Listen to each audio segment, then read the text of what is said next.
Guys now start करते हैं access modifiers का एक सिंगल कोड, जिस सिंगल कोड से मैं आपको सारे एक्सेस मॉडिफायर्स का कैसे यूज़ होता है, क्या एक्सेसिबिलिटी है उसका मैं सब बताऊंगा।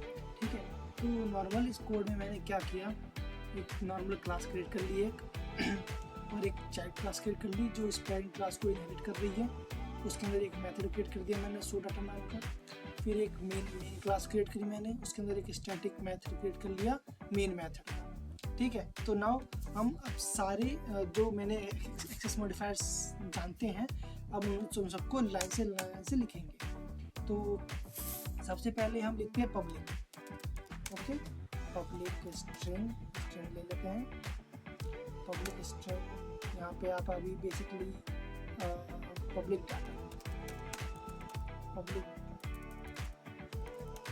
डाटा इक्वल टू, इसके अंदर आप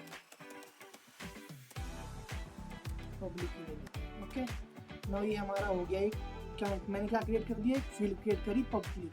ठीक है, हमारा पब्लिक एक्सेस मॉडिफायर्स यहाँ पे यूज हो गया। दूसरा क्रिएट करते हैं private string private data equal to private.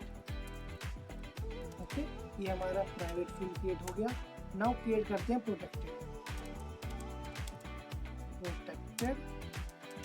String protected data equal to protected. Okay, ये हमारा प्रोटेक्टेड फील्ड क्रिएट हो गया। नाउ इंटरनल क्रिएट करते हैं, internal string internal data equal to internal. Okay, internal भी क्रिएट हो गया हमारा फील्ड। नाउ हम क्रिएट करते हैं प्रोटेक्टेड इंटरनल